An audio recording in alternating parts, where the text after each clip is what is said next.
Wabariki sana. Siku ya leo tumekuja kutia moyo makanisa yetu ya hapa Narok, na ndio maana tumekuja impact visit. Na mimi nashukuru Mungu nimeletewa hii. Sasa hii ni yangu. Na unaona kugojea ni kuzuri, yako ni mfupi. Mimi nimeletewa na nikaambiwa hii mrefu ndio ya wazee. Sasa naye Pastor Ruben anasema ni kwa sababu yake ni mfupi, kwa sababu hata yeye ni mfupi. Amen. Nataka kunena na moyo wako na nikwambie maneno haya. Angalia jirani yako, mwambie hata dunia itakapochomwa na jua. Mwambie vizuri. Na hata yeye mwambie uniambie, unaambiwa uniambie. Na usikubali kukaa karibu na mtu ana baridi. Kama mtu ako na baridi, hii kanisa inakuwa na ruhusa, unaweza hama. Akae peke yake, akule malingo yake peke yake. Bwana Yesu atukuzwe. Ambia jirani yako hata dunia itakapochomwa na jua,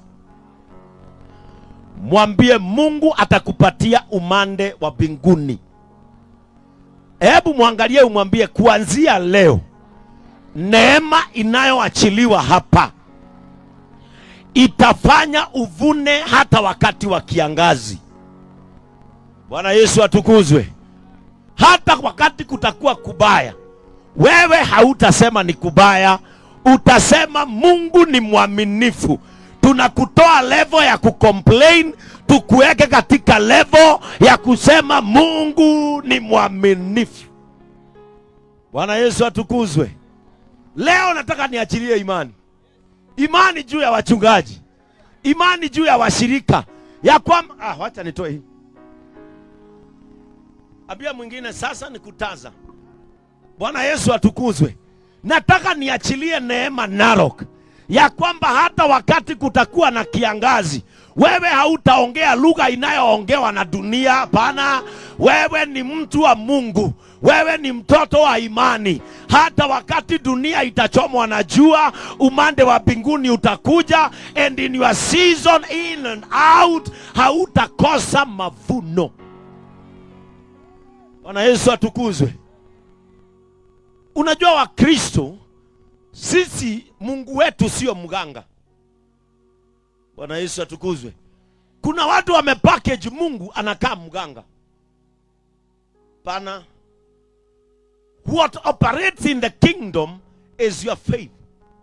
Na mimi nataka nikuze imani yako. Mimi sitakuuzia maji, sitoagi hiyo kazi. Sitakuuzia kitambaa, kwa sababu hata hiyo uko nayo kichwa ni kitambaa. Na kama kuna shida umepitia ukiwa na vitambaa. Mimi sitakuuzia panga ukakatakate shetani, kwa sababu hata haumjui. Mimi nataka nikutie imani ndani yako, ya kwamba ukiwa katika mikono ya Mungu, alafu uinue imani yako, mambo yatafanyika. Bwana Yesu atukuzwe. Ambia mwenzako harvesting in a dry season, it is possible with God. Bwana Yesu atukuzwe. Ikiwa mwanamke kwa imani anaweza weka mtoto pale, ajiangalilie huyo mtoto akifariki, lakini Mungu anamwangalia mawazo yake, anasema wewe unafanya kama mwanadamu. Sasa mimi ni wakati wangu wa kucheza kama mimi. Na mimi naomba ndani ya maisha yako, unavyoona isiwe hivyo. Mungu acheze kama yeye. Bwana Yesu atukuzwe. Na Mungu akaangalia Hagai hivi, akasema, Hagai, wewe unafikiria kama mwanadamu, lakini mimi nitacheza kama Mungu. Kama kuna watu wanatuangalia na macho ya Mungu achezi kama yeye, ninamuomba kwa imani leo ashuke acheze kama yeye. Kwa sababu akicheza kama yeye, watoto wako hawataomba mkate, watoto wako hawatashindwa kusoma. Wewe hukusoma, lakini watoto wako watakuletea heshima. Wewe hukuitwa majina mazuri, haujatoka katika familia inayojulikana, lakini katika kizazi chako kutapatikana anayejulikana. Bwana Yesu atukuzwe. Biblia inasema kitabu cha Isaya ya kwamba watoto wetu hawatatutia katika aibu. Kama kuna mtu alisema watoto wako wataiba, hawataiba. Hawatafungwa jela, hawatachomwa na taya. Mimi nataka kutangaza ya kwamba leo kuna neema inashuka ya kuvuna hata wakati wa kiangazi. Bwana Yesu atukuzwe. Ya kuvuna hata wakati wa kiangazi. Na hiyo ndio imani ambayo ninaomba ianze kufanya kazi ndani yetu. Believing in the God of possibilities. Bwana Yesu atukuzwe. Mimi nimejifunza kitu kimoja. Mimi nimejifunza imani. Na wale ambao sisi hutembea nao kwa karibu wanajua mimi imani hufanya kazi. Bwana Yesu atukuzwe. Nilipokuwa tunajenga kanisa letu pale Nairobi, kwa sababu sisi tulianza na hema kama hii. Na ndio maana nakwambia usistuke. Wewe ni mzuri, umeanza na kanisa. Chairman wangu na patron wa kanisa letu walipata nimepima kanisa ya watu 10,000 kutoka hapa mpaka huko kwa stima huko. Wakaniuliza, Bishop, sasa hii kitu yote umejiekelea ni ya nini? Nikamwambia mimi si yangu. Kama nimejiekelea ninaekelea mwenyewe. Bwana Yesu atukuzwe. Nilipima kanisa na kwanza ndio niwaonyeshe niko na imani. Wakapata nimejenga mbele. Sasa ulikuwa unaingia kwa mlango ya kanisa, alafu unarudi kwa jua ndio uingie kwa hema. Wakaniuliza, na hii Bishop itaisha, itamalizika namna gani? Nikamwambia si ni ya mwenyewe. Si akuje ajiaibishe. Si hata Musa alimwambia hivyo. Ua watoto hawa na ujue kuna maadui wanagoja kusema hauna uwezo. Na Mungu akaona na ni kweli hiki kimtu hata kama mdomo wake ni mzito, ako na nini? Ako na imani. Wale ambao Mungu amepatia viwanja, wacha kugoja wakati wa kujenga, anza kumwaga mawe 3. Anza kwenda na imani. Nilipojenga kanisa ikaenda paka huko. Hata mimi mwenyewe wakati walikuja nikaona na ni kama hata mimi sijafanya hesabu mzuri. Sasa nikaanza kuambia washirika kila mtu atoe chuma yake. Sande moja chuma zote za kuzunguka kanisa zikatosha. Chuma zote za juu zikatosha. Wakati niliona ishara kama hizo, nikajua na kweli Mungu ako pamoja na mimi. Bwana Yesu atukuzwe. Kuna vitu zingine lazima ujaribu ndio ujue kama Mungu ako pamoja na wewe. Wakati Musa aliambiwa na Mungu enda uguze jiwe litoke maji, si ati ni maji alikuwa anataka sana. Alikuwa anataka confirmation ya kwamba Mungu bado ako pamoja na mimi. Bwana Yesu atukuzwe. Wakati tulimaliza kanisa tukajenga madhabahu maridadi sana. Tukaweka, alafu kanisa ilikuwa inakaa mchanga hapa. Sande moja nikasema wacha nijaribu imani. Nikaambia washirika kila mtu mahali ameketi ajiwekee kabro. Mahali kila mtu amefanya nini? Na nikaambia watu utakuwa unaketi mahali umeweka kabro. Na tukahesabiwa per square meter. Tukaambiwa ni 1,000 na 100 ngapi? Mimi nataka nikwambie kabro ziliwekwa, zikatosha kanisa, zikaenda mpaka nje. Wale wametembea headquarter. Sio kwa sababu nilikuwa na pesa. Ni kwa sababu imani yangu ni ya kwamba hata wakati wa kiangazi anayemwamini Mungu anaweza vuna. Bwana Yesu atukuzwe. Anayemwamini Mungu hata wakati wa kiangazi atafanya nini? It is not by might, it is not by power, but by the Spirit of God. Bwana Yesu atukuzwe. Unajua mnaonaga vitu zingine mtu anasema mnafikiria ni malingo, lakini ni kwa sababu ya kuonyesha vile imani inavyoweza kufanya kazi. Wakati mmoja mama yangu kabla afariki, nilimwambia mama, mimi sitawahi kufa kabla niingie ndege kubwa. Wachana na hizi za kwenda Mombasa, hizo ni pick up zinapepea. Nikamwambia lazima Mungu nitaingia ndege, kwa sababu imani ndio huactivate mambo into reality. Without faith, Bwana Yesu atukuzwe, bila imani utachukua kile kitu kinapatikana. Lakini ukiwa na imani utapatiwa kile unaletewa. Sumbua ama uletewe mzee hana adabu, atakuwa anakunywea chai kwa mnyonyia mtoto na kucheza na watoto na kukimbisha watoto. Bwana Yesu atukuzwe. Lakini ukimwambia Bwana nina imani, nipatie kile moyo wangu unahitaji. Utaletewa mzee atakupenda mpaka uone kama yeye ni wazimu,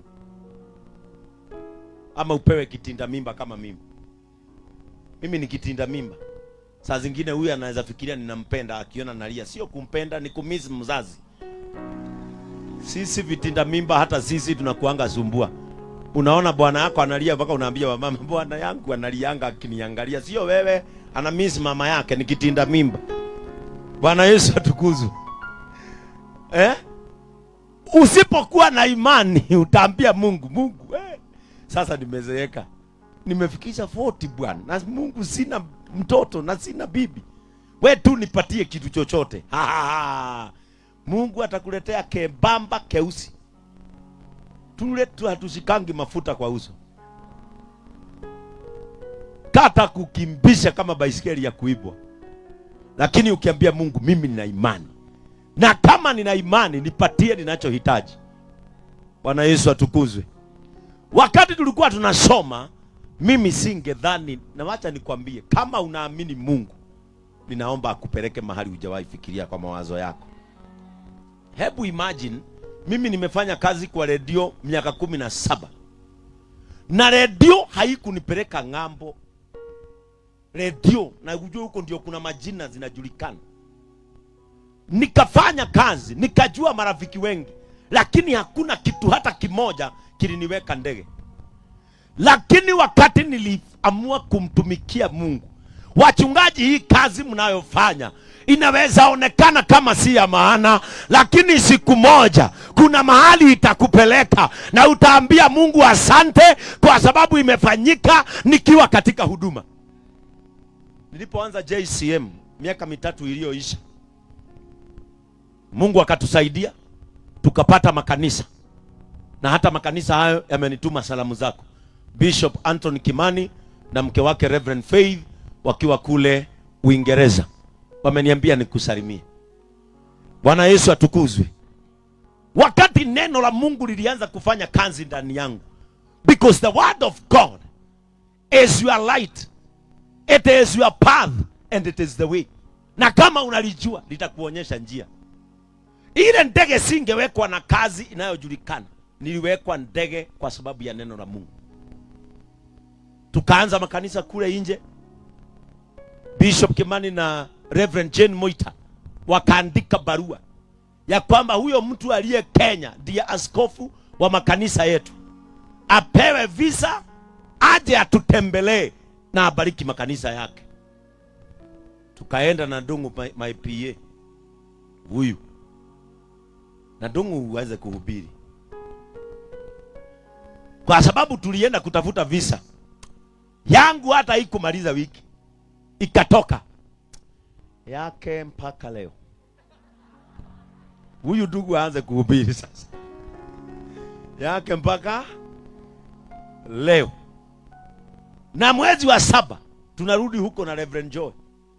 Nikiwa kwa ndege nikajiuliza, Mungu, ile ndege sikuwekwa na masomo. Hauhitaji masomo katika neema, hauhitaji kujulikana katika neema. Unahitaji Mungu atakaye kufanya uvune hata wakati wa kiangazi.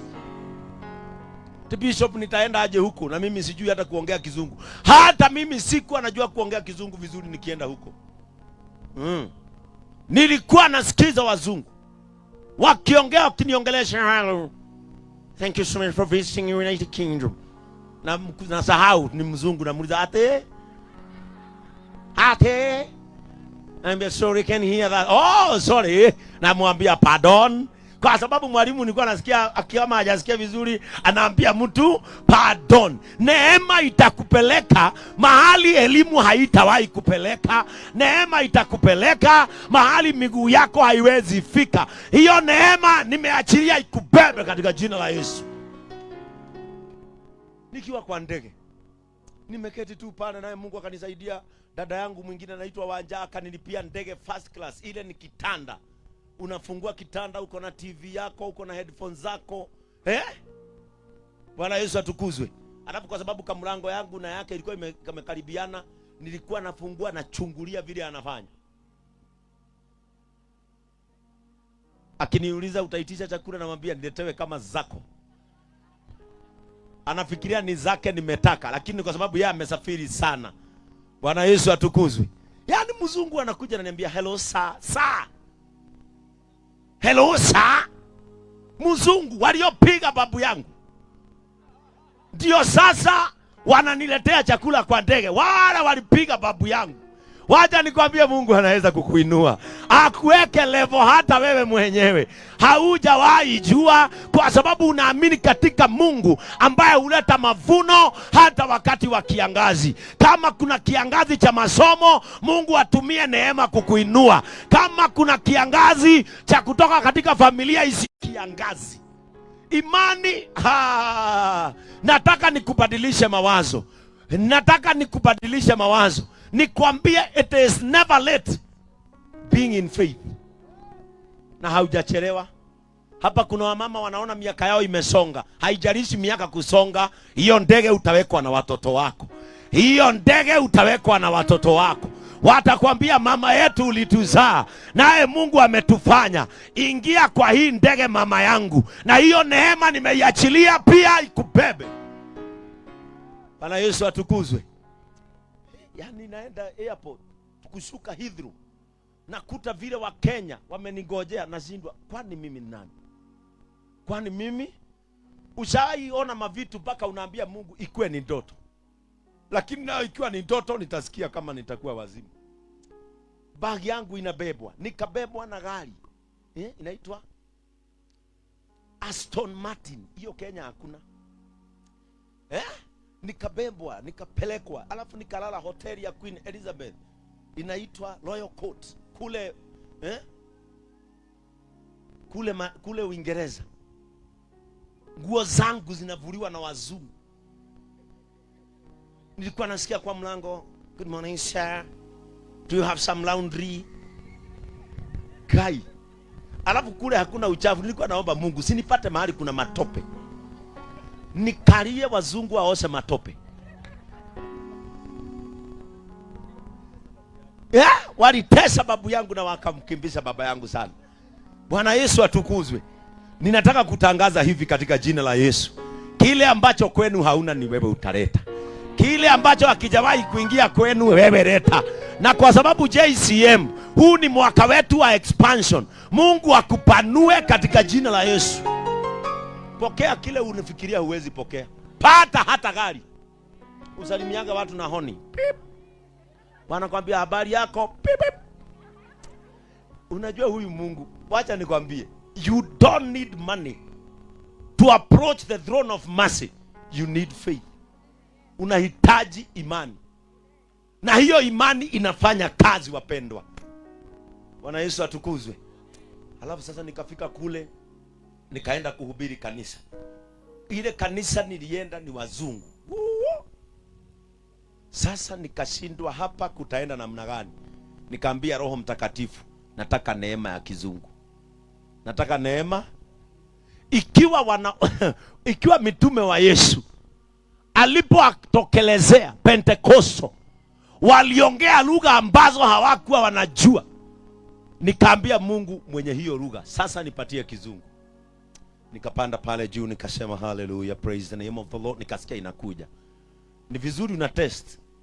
Wakati mwingine ambianga Mungu, hata ukiwa kwa choo, teremusha neema ya lugha sijui. Na ukiwa huko kwa choo unasema hallelujah. Haja tu uchungulie ujue, hakuna uangalie pasikue na watu nje watasema mwenye anajisaidia huku ameanza kuwa wazimu, anajihubiria. Nikasema hallelujah, Father I thank you. Ikakuja. Wazungu walikuwa nasimama na viti. Hata nyinyi ni kama hamunielewi. Hao walikuwa nasimama na viti. Na nikawahubiria neno ilikuwa inaitwa this grace called favor. Neema hii inayoitwa kibali. Bwana Yesu atukuzwe. Nikaitwa makanisa. Nikaitwa nikazunguka. Paka sasa wazungu wenyewe niliporudi Kenya, wao hasa wakaja nao JCM yetu hapa Kenya. Kwa sababu ya kuamini Mungu ambaye huheshimisha mtu. Ningependa mchungaji mmoja aje hapa anisomee kitabu cha Mwanzo 26. Genesis Tutasoma kwa Kiswahili kwa sababu ya kina Lenjir. Mwanzo 26 iko hapa. Iko hapa. Mwanzo 26. Hebu anza mstari wa kwanza. Nataka tusikie safari ya imani. Naomba niite huu Masai juu mimi macho yangu haitaona. Kuja Ruben. Bwana Yesu atukuzwe. Safari ya imani. Hiyo ndio nataka kanisa la Agape na Narok region waamini ya kwamba there is a God who can give a harvest even in the dry season. Genesis ama Mwanzo 26 mstari wa kwanza inasema ikawa njaa katika nchi hiyo, bali na njaa ile ya kwanza iliyokuwa siku ya Ibrahimu.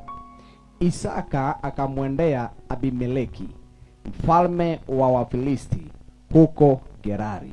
Sikiliza, wakati Mungu alitaka kuheshimisha Isaka, kitu cha kwanza Mungu alifanya, alileta crisis. Kuna wakati mwingine katika maisha yako hata wewe huelewi ni nini kinaendelea. Bishop, nataka kusema nini? Wakati mwingine ambapo Mungu anataka kukupeleka level nyingine, lazima alete crisis. Hata katika kanisa wakati mwingine crisis inakuja. Kunatokea vitu vingine hadi unashindwa, haya ni maisha yangu. Wakati tu unaona maisha yako yameenda vizuri, Bwana anakuwa wazimu, unatupwa. Sasa unauliza Mungu, si ilikuwa imeenda vizuri? That is a crisis. Unashindwa sasa, mimi na watoto tutaenda wapi? Mama ambaye hangeenda biashara, Mungu anamfungua macho. Anamwambia sasa, mama, hapa ni ufanye kazi ama wewe na watoto mkufu. Unaanza kujituma. Within a short time, duka ya viatu inainuka. Duka ya nguo inainuka. Out of a crisis, jambo linaanza kutendeka. Sio wakati wowote unapitia uchungu. Uchungu huo ni wa kukumaliza. Uchungu mwingine ni wa kukupatia character development. Wakati mwingine wachungaji, kanisa linaenda vizuri, all of a sudden wale watu mnapendana na ulifikiria mtamaliza pamoja, wanaanza kukuacha. Crisis inaingia kanisani. Sio ya kukumaliza. Isaka kukaletwa njaa, akamwendea mfalme wa Wafilisti, alikuwa anaitwa Abimeleki. Lakini Isaka hakuwa anajua out of this crisis honor is coming. Bwana Yesu atukuzwe. Amen. Wakati mwingine sio fujo yote ya kukumaliza. Na mimi naomba mtu yoyote aliye hapa na anapitia kipindi kigumu cha maisha yake, Mungu amtembelee, amtoe katika uchungu huo. Ninaomba mtu yoyote aliye katika uwanja huu, mtu yoyote ambaye alisikia sauti ya Mungu na ikamwambia nenda kwa hiyo impact visit, ninaomba katika jina la Yesu, Mungu ambaye hufungua bingu na kunanyesha wakati hakuna mvua, ninakuombea katika jina la Yesu, katika uchungu unaopita, heshima ya Mungu ipatikane hapo.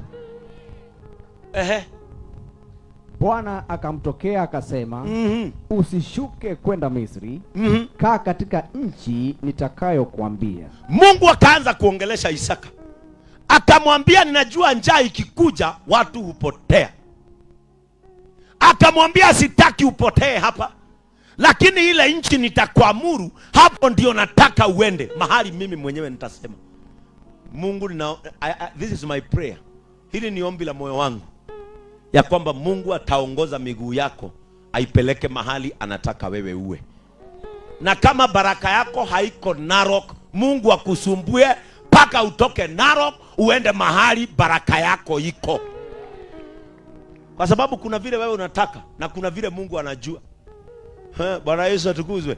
Kuna vile wewe unataka na kuna vile Mungu anajua. Sasa itendeke vile Mungu anajua. Umejaribu, nguvu zako zimeshindwa. Umejaribu, uwezo wako umeshindwa. Sasa mara hii naomba Mungu akupeleke kama baiskeli, akupeleke mahali anajua unafaa kuwa. Hautakufa na njaa Narok, na labda baraka zako ziko Nairobi. Mungu akulete kipindi ambacho kitakupeleka mahali unafaa kuwa. Bwana Yesu atukuzwe. kaa ugenini katika nchi hiyo, nami nitakuwa pamoja nawe. Hiyo ndiyo kitu ya maana. Na kukubariki, maana nitakupa wewe na uzao wako nchi hizi zote. Sikiliza, wakati Isaka amekaa katika hali ya kujiuliza maswali, na hiyo hali sio mtu mmoja hupitia. Sasa hapa tumeketi, wewe unasumbuliwa na vile utapata suti mpya, na kuna mwingine anasumbuka vile atalipa fuliza. Shida hazifananangi. Bwana Yesu atukuzwe. Shida hazifanani. Shida ya Abimeleki na Isaka ilikuwa tofauti, lakini kuna mwanaume unifurahisha kwa sababu yeye alisikiza sauti ya Mungu. Isaka akaambiwa kaa ugenini, kwa sababu hapa ndipo nataka nikubarikie. Wakati mwingine Mungu atakuweka katika ugeni kwa sababu anajua kwenu kumejaa wachawi, kwenu kumejaa watu roho mbaya, kwenu kumejaa watu wasiotaka uinuke, lakini katika ugeni nitakuinua polepole. Ninaomba hata wale ambao sio wazaliwa wa Narok na wako katika ugenini, Mungu awabarikie hapa. Ninaomba Mungu awabariki.